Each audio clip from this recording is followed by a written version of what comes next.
Hi, welcome back to this new episode. And today we will talk about sustainable luxury, and we will have two guests that we will introduce later. But in the meantime, the topic we will face today are basically the relationship between sustainability, aesthetics, and consumer behavior. And because in recent years, as we already talked sometimes, sustainability has become one of the greatest priority in the world for in particular the luxury industry, but also other industry. And managers nowadays are facing a new challenge, that is the one um, in which they need to introduce sustainability in their vertical integration. Yeah.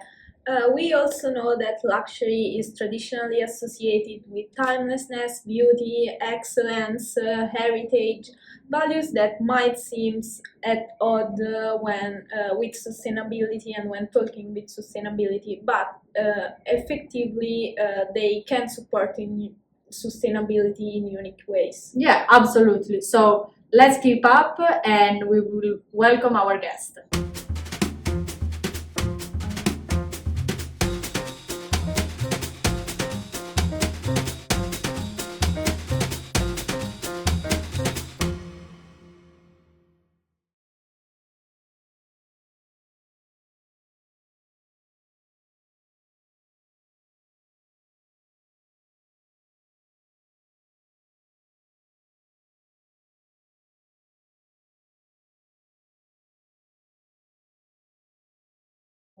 Hi everyone, welcome back. Today guests are Professor Matteo De Angelis and Professor Cesare Amatulli of Guido Carli University, authors of Sustainable Luxury Brands and leading voice in the field of luxury marketing and consumer behavior.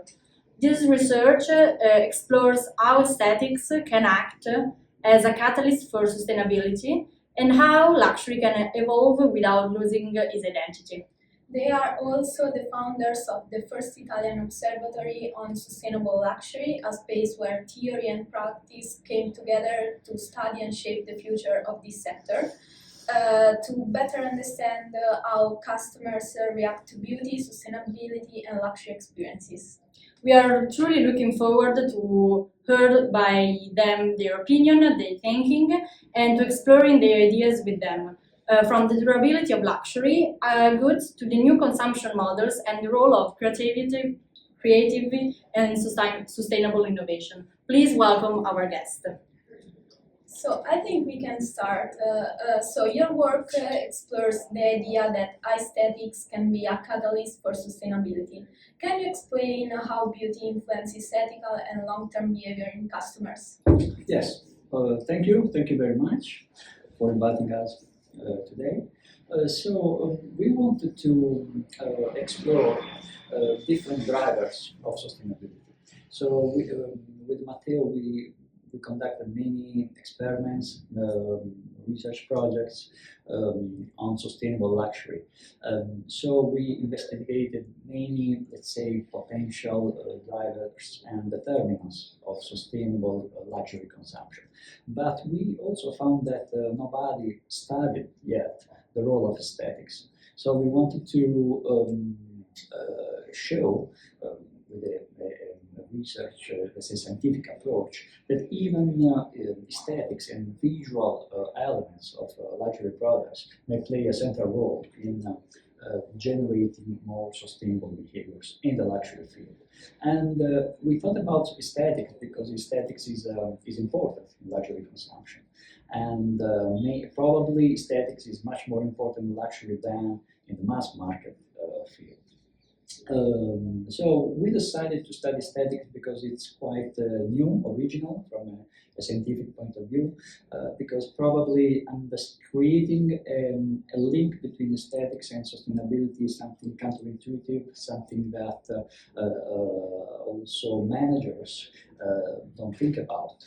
And so our idea, our initial idea was that probably there are some dimensions, specific dimensions of aesthetics that may really influence the way consumers use products.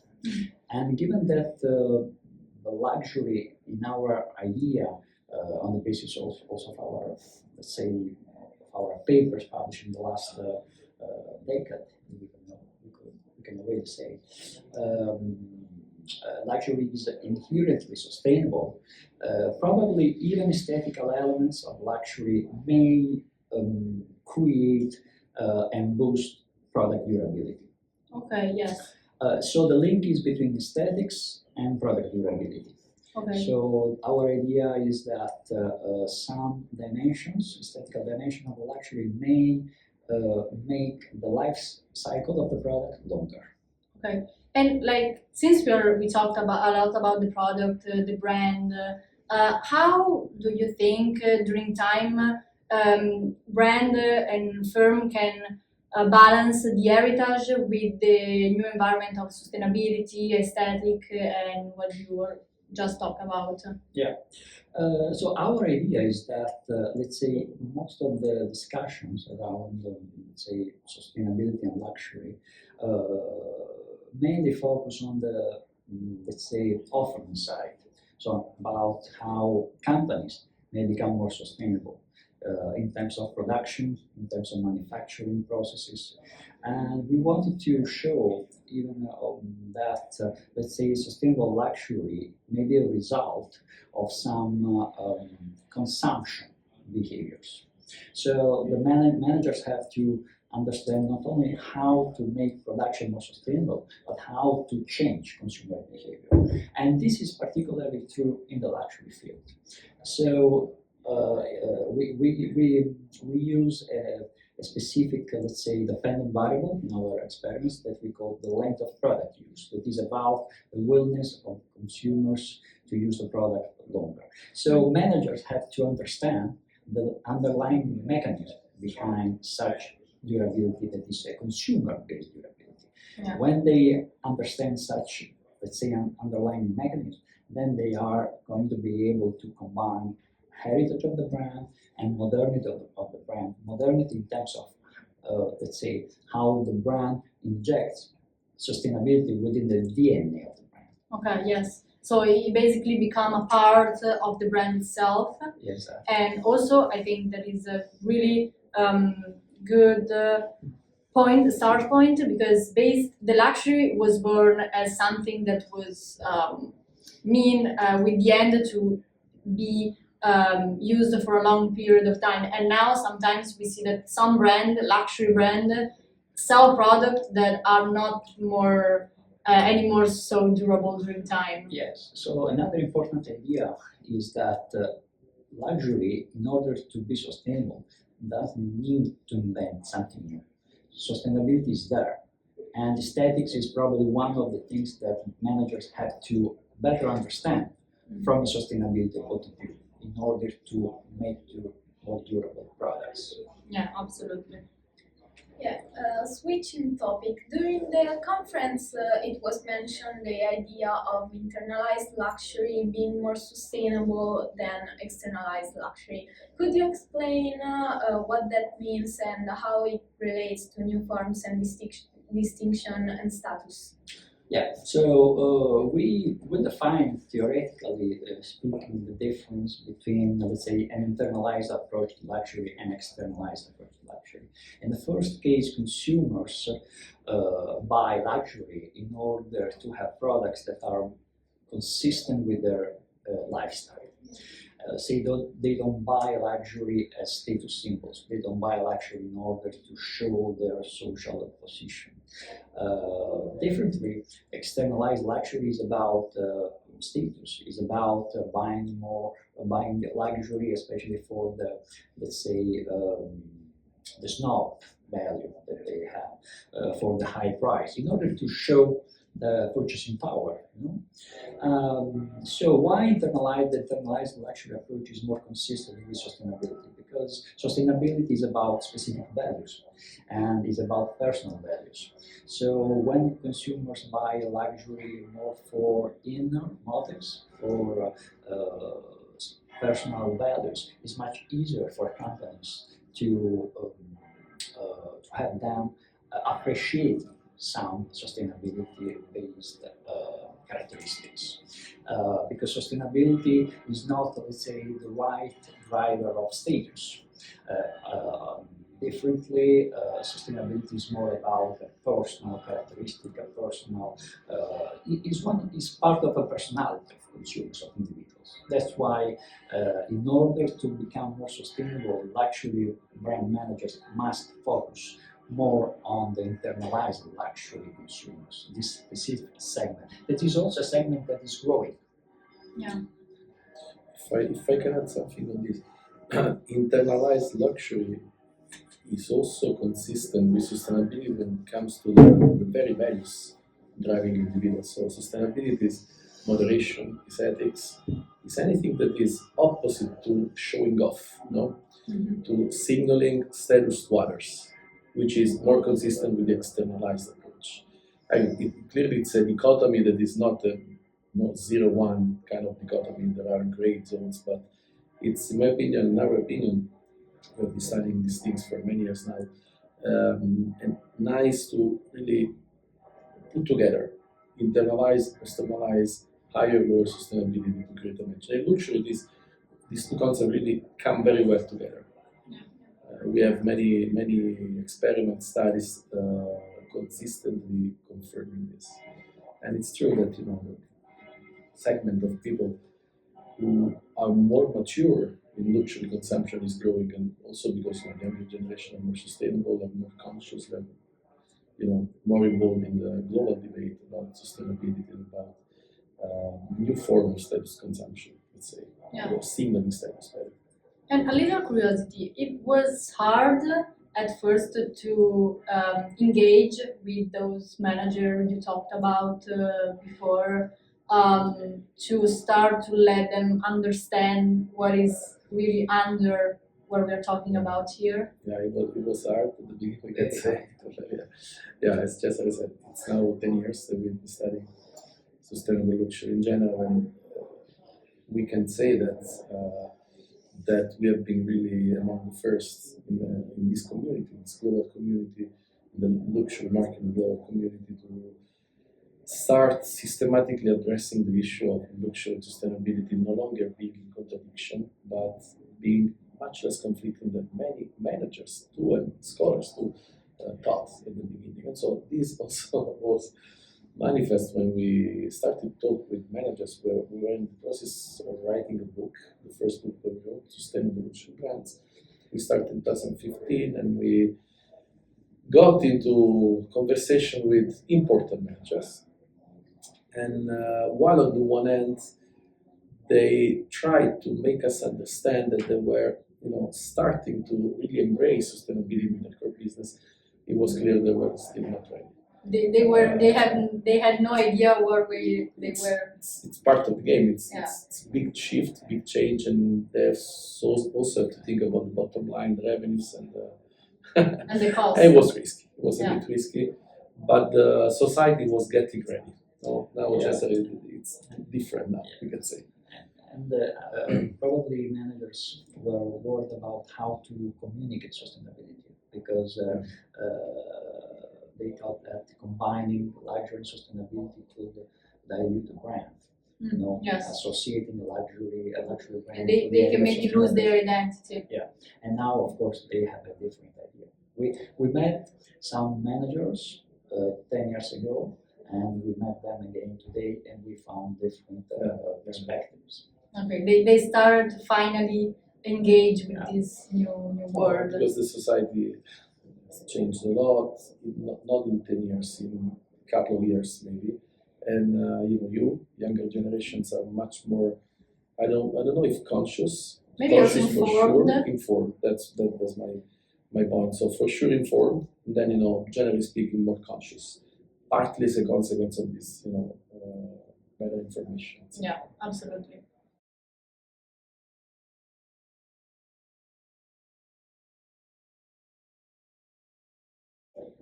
So we talked a lot about the brand before, about the product, and about how the sustainable started to engage with managers. But during the conference, it was mentioned something called the neuromarketing, And that's why my question is, since you spoke about it, it's this neuromarketing we understood is a tool to analyze the consumer behavior and what is their reaction to sustainable luxury. So, what are the most surprising insights you can tell us or you discovered during your research? So, what is about neuromarketing at all? Yeah. First of all, we are a team of scholars. Cesare and I are not super expert in the techniques of neuromarketing. We have other colleagues, Rumen Pochardiev and Anna Martinez in particular, who are expert about that. So we put together different kind of skills, competence, expertise, and background, and especially we envisioned the possibility to innovate our research also methodologically, which means complementing traditional experiments or surveys with or interviews with methods like neuromarketing techniques or field data analysis, but in this case neuromarketing. We started to investigate in particular neurophysiological reactions of people to fMRI, functional magnetic resonance.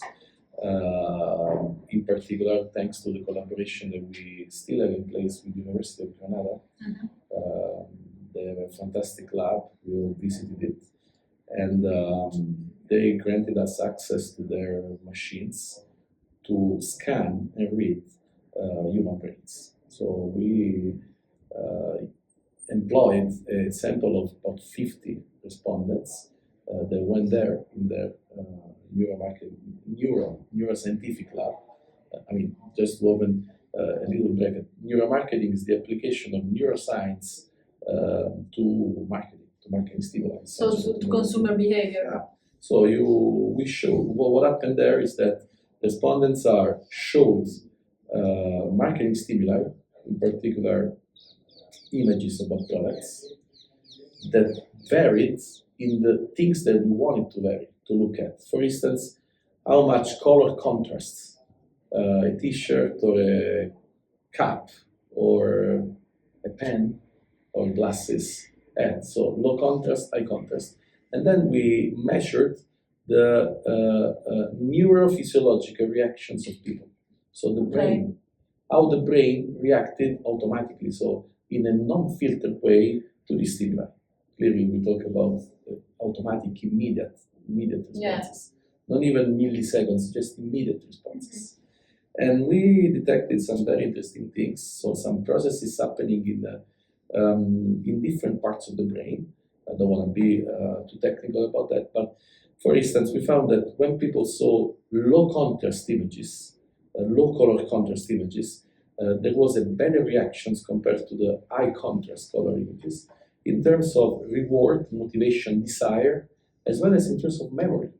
So people, according to these results, that are not enough to draw conclusions, but they're very good and very innovative, people seem to remember longer in time products that are low contrast rather than high contrast. So when you see a t-shirt with two colors, for instance, that could be very much in contrast versus less in contrast. People try to desire more and to remember more t-shirts that are lower in contrast. Clearly now we are, in this very moment, we are now brainstorming about how to complement these super interesting neuromarketing results with more traditional techniques to tell the full story. Okay. So what is the story we want to tell? Cesare, we were brainstorming yesterday also with the rest of the team in terms of what are the implications of these results for sustainability.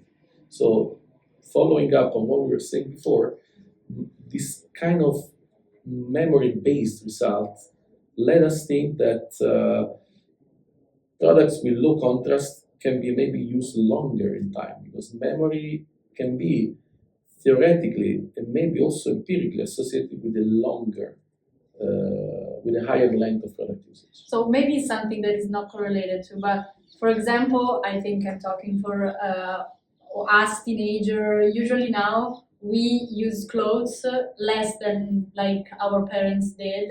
So maybe each year we change them, we wanna throw them off and change our wardrobe. And instead, this could be a way to keep the product longer because we, the year after, for example, we still like it, basically. Yes, this is exactly, let's say, one of the potential, let's say, effects.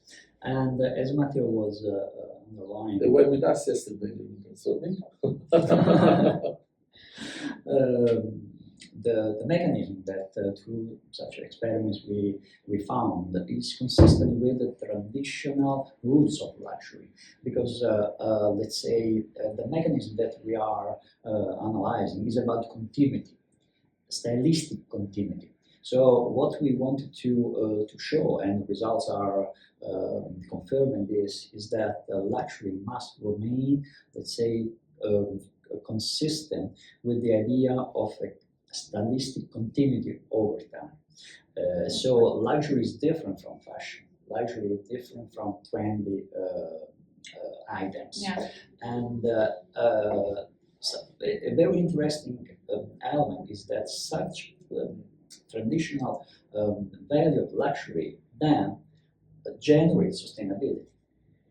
So through, let's say, stylistic continuity, making consumers feeling less, let's say, more comfortable with such elements, because if a product is more classic, let's say, and you can use such product for more than one season, then you also feel more comfortable with this product. So you know that you can use this product for many years.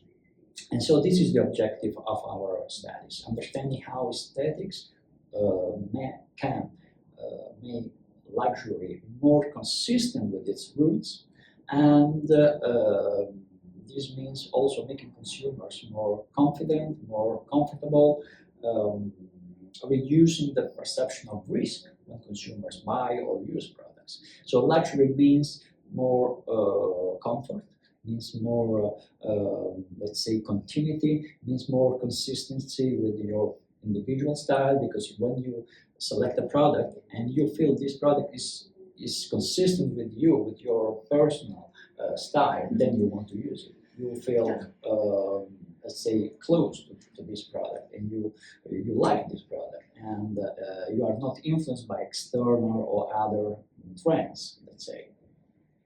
And so this is quite important for luxury brand managers. You know? And for sure, at this point, the price that sometimes people are they are not so happy about when we talk about a sustainable product, because obviously nowadays the prices are still higher respect a product that is made with no sustainable materials.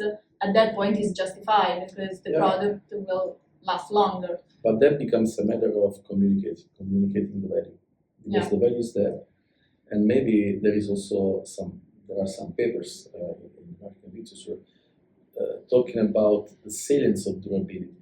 So in your value proposition and value communication, you should maybe make it salient to consumer that the product, costs a lot. Yes. Also because in the value you also have the sustainability, which can be declined as durability, as well as general concept of sustainability, which is something that is worth being worn, being used longer, for instance.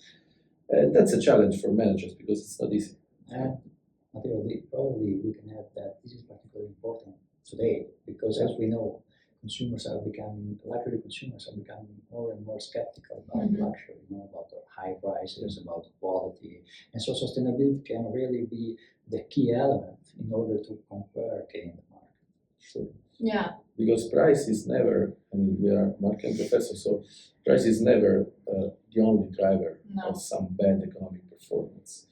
For sure, there is a so-called price room. You cannot go over a certain level. But maybe that's a challenge for companies, for luxury managers today, to highlight the value proposition by embedding sustainability. Like in our last episode, we talked about made in Italy and the difference in particular with what we produce and what is produced abroad, and what happened when an Italian brand get in the hands of someone Yeah. that is not Italian. And we talked about the Versace case. Yeah. And by going through our analysis, our research before talking about it, I personally saw the also the economic side, but the communication side, the marketing side of the Versace, from when it was under Gianni Versace and after when it got under the Americans' hands. Yeah. And the product quality, I mean, get so down respect to the original product that people kept buying it, but just for the fun of it, and it couldn't be labeled as luxury anymore in our opinion. Yes, this idea also shows another important element that we discussed during the conference, the role of creativity. We talked about, maybe in Italy, we were talking about luxury, and creativity must become again one of the main characteristics of luxury products. Probably in the last years, in the last decade, because of the fast fashion trends, because of some other consumption trends, because of digitalization, luxury brands didn't focus that much on creativity, on the role of creativity, because they needed to produce faster, but creativity needs time. So they have to go back to their traditional luxury model. And when we talk about aesthetics, we refer to creativity, because the way to manage aesthetics is about creativity, is about the right designers. Selecting the right designer is going to be key in the next years, because luxury brands have to, let's say, have some characteristics that only in the luxury field we can find creativity. Yeah, maybe back to this part of the crisis that many luxury brands have been undergoing now. Again, still not due to price, but maybe to the back thinking by many consumers that with the digitalization, new tools, it's easy for luxury brands to create products, and maybe they use AI or they use innovative tools to produce it, and so they don't any longer appreciate the creativity that takes time.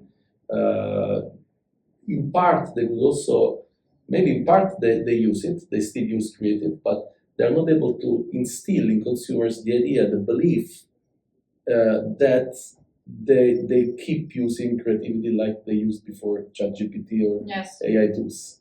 There is a loss in credibility, even if sometimes it's not deserved. Because creativity is still there, but many people think that they use ChatGPT to come up with something new.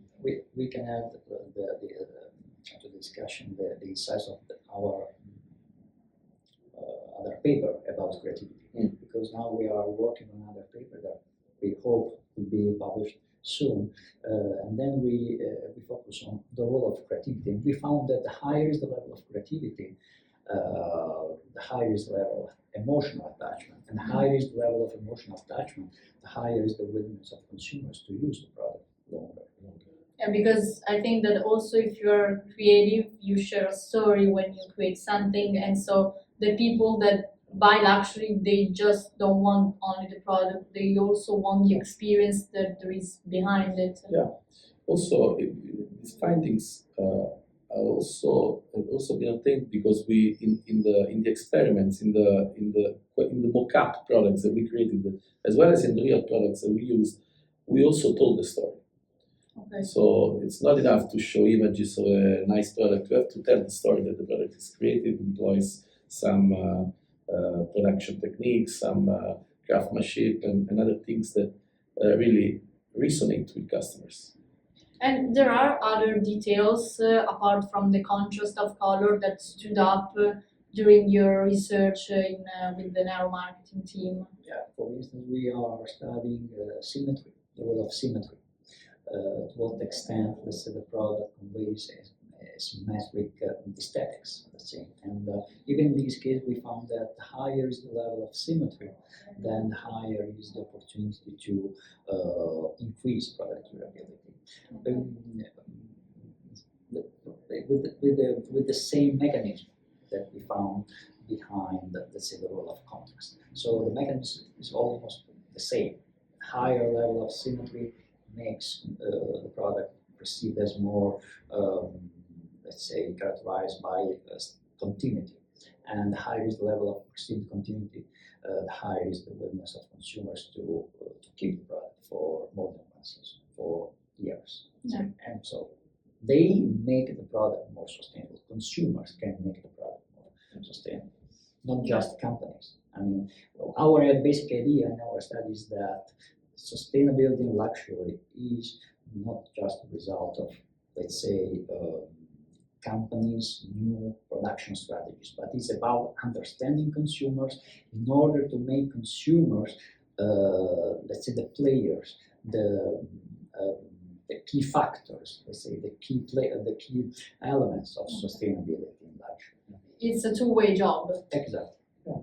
Because typically managers and scholars thought that durability was a matter of material quality, better, lower quality. But indeed, even if the quality is high, as you were saying before, there are many contextual, societal, personal factors that induce people to no longer use the product, even if it's still good.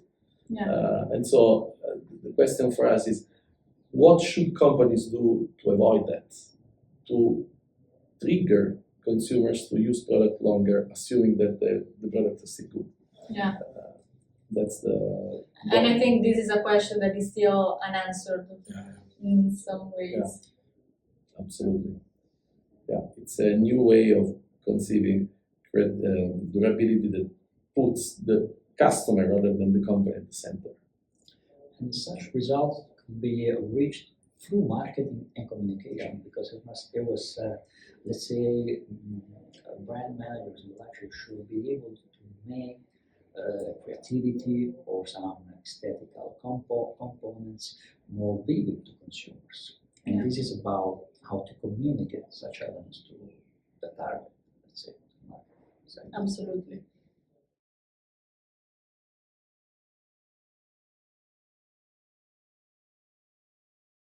So we talked about durability and timelessness. The fashion and luxury sectors nowadays are increasingly exploring the second-hand rental and circular models. Do you see these as long-term strategies or only temporary trends? I believe there are more long-term strategies than temporary trends, and that goes really hand in hand with what we were saying before about extending the life cycle of a product. This is interesting. This is what Cesare, me, and other colleagues discussed in one of the working papers we have been dealing with now in terms of managerial implication, future research direction. So one reviewer made us notice that we could also say that LPU, length of product usage, can be extended not just because I decide to use the product longer, but because I decide to give a new life to the product by selling to someone else. Today we have Vinted or many other platforms that makes this possible. This is a way in which digital can be useful to luxury. In other cases, it's not that useful, maybe to really reinforce the deep value of luxury, but this is a good opportunity to, again, stress the connection between luxury and sustainability. I don't know if you want to complement this. This is also in line with the idea of internalized luxury, because when we talk about second-hand luxury, we talk about consumers that want to use some products for a specific period. So it's not about possessions, it's not about ownership. And this is very consistent with the idea of internalized luxury, and this is consistent, of course, with the idea of sustainability. So, and this is one of the signs that shows how, let's say, more mature markets are going toward a more even more internalized approach to luxury. It's not about ownership, it's about enjoying the product, it's about sharing, it's about freedom, because consumers in the luxury market want to feel free to create their total look, to create their stylistic identity without the pressure of luxury brands. So consumers are much more powerful than in the past, and luxury brands have to adapt to such new dynamics of the market.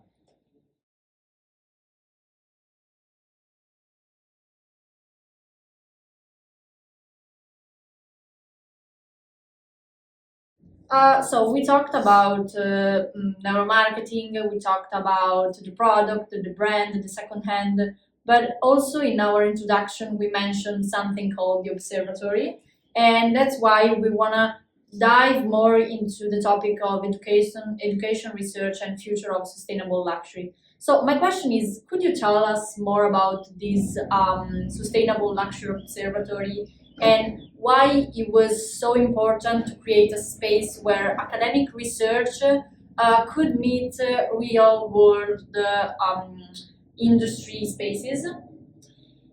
We are scientists, we are social scientists, so our core business, in addition to teaching, is also creating knowledge, disseminating knowledge through publications, which is called base research. But we believe that the results of our research are not just useful for us to build our careers, just to make it clear, but they should be also helping someone else in what we call the real world, in the world outside academia. And so we decided to build on our competence and expertise to create a virtual space, maybe also a physical space with rooms, but an observatory is a space in which we start to work closely with companies to craft research for them. No longer based research that comes out our thinking, our reading of the literature, the societal trends, and our decision to study this or that.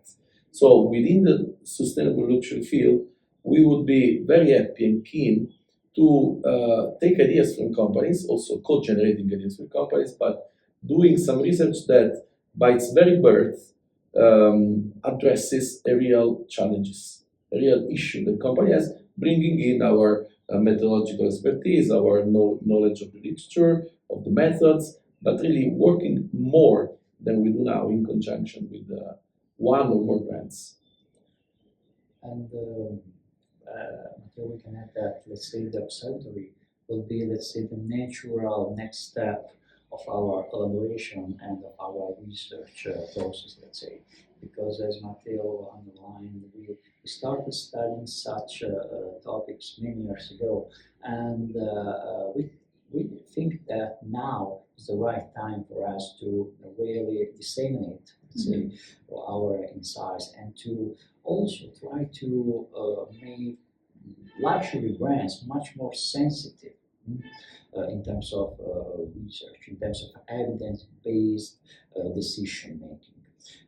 Because probably luxury brands, compared to brands, companies in other sectors, they are a little bit more skeptical to scientific approach, because luxury brands are powerful brands. So how you can help us in selling our product? But nowadays they are understanding that, let's say, the competition is much higher than in the past. They need some insight, consumption insights. And given that there are no other observatories in Europe and in the world on sustainable luxury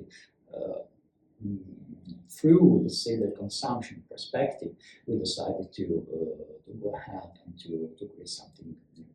Yeah, probably it also, the interaction that you create with them, it's also something that make them feel part of everything. And so since sometimes the manager or the company itself are a bit egocentrical, they maybe feel to be part of something, and so they get on board with what in reality is something that should be helping their product and the future of the industry in general. It is a big commitment also for us, because clearly we do research and we do other things also. We do research on other topics and other things, but we would be very happy because we really like the topic and built good expertise on that to commit even more time to this. Really, the extra value also for us, we highlighted what is the value for the company, would be to learn more from the, again, in the idea generation stage. It would be interesting. So, for instance, now we are working on an interest topic that is dignity, human dignity, which is also subject to some other marketing experiments. And we think that there are some companies that could be in the luxury domain particularly sensitive to this topic, and they are. So working with them in generating more specific research questions within this very important domain could be something fascinating for us and valuable for the companies. So typically, let's say we try to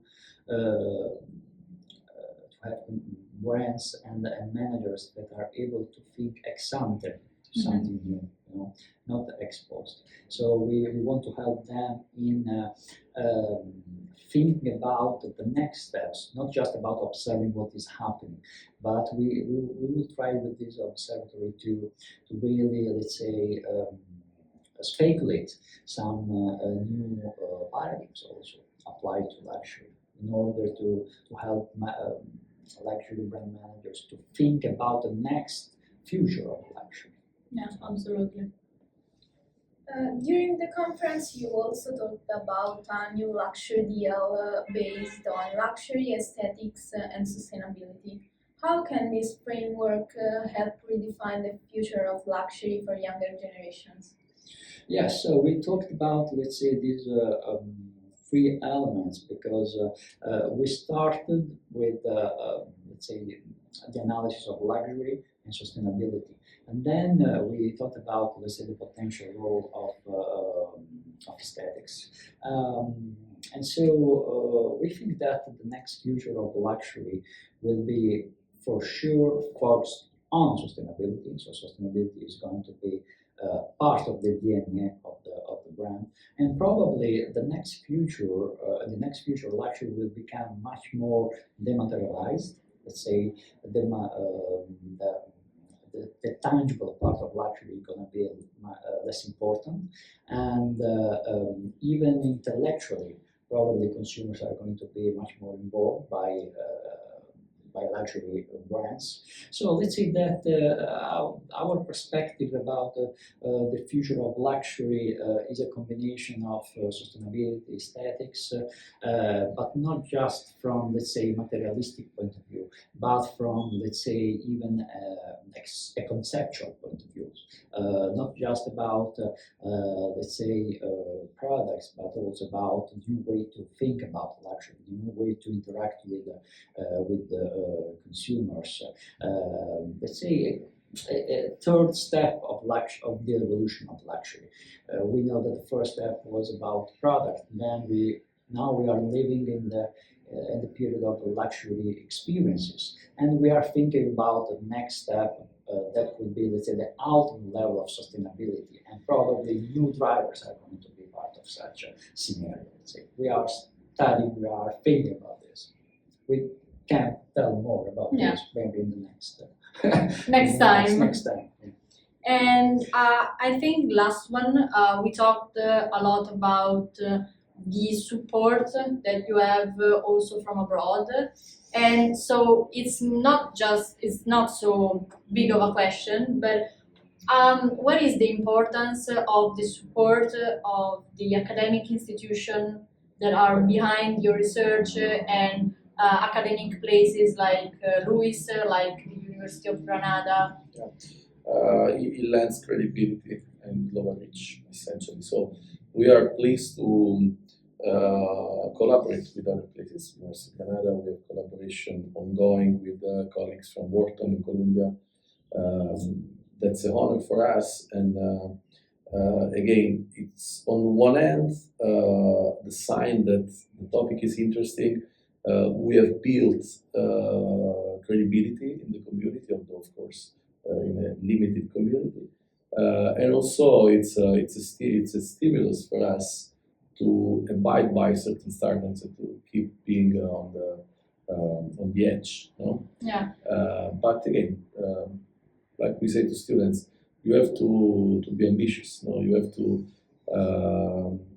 choose the right comparables or collaborators. Yeah, And, absolutely. and then you try. There is also always room for downgrading.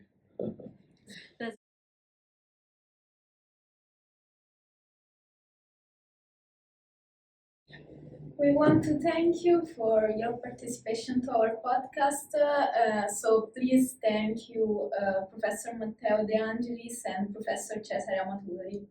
Yeah, we were really glad to host you today for our little project. We are thankful to you. We have been very pleased to be here, and we want to congratulate you for whatever you're doing in the community. It's a great spot within our great university. So really, congratulations on what you're doing, and thanks for giving us this opportunity. Yeah, very good opportunity, very nice meeting, and I think that this is one of the best way to disseminate research insights, you know, because you can reach a specific target, you know, of individuals, you know. This is quite useful from a scientific point of view. You know, you are with such events, such meetings, you make our scientific and academic side to go out of university, and this is very important. Thank you very much. Thank you. And we want to leave this episode with one question. Two advice that you would give to young students in university that maybe are approaching their world job. And what would you suggest? One advice for each. I would start with saying, you know, be yourself. Very easy, because you know you have to do whatever you really like, even if you don't have clear ideas. But you should follow your instincts and not doing what other people would like you to do. That's the best advice I can give. Yes, I would say yes to do what you really like. Don't be worried about, let's say, difficulties, because when you try to do what you really want to do at a certain way of your life, you can reach it. And so just follow your ambitions and follow your passions, your interests, and try to, let's say, to have a professional path that may allow you to be happy when you work. Because when you are happy when you work, when you like your job, then you are not going to watch your the time. So, Yeah. And so you like working, and when you like what you do, you can be successful. Don't live someone else's life. That's the final take. Thank you so much Thank you for your once advice. again. Thank Thank you. you. See you, Bye-bye. See you in the next episode.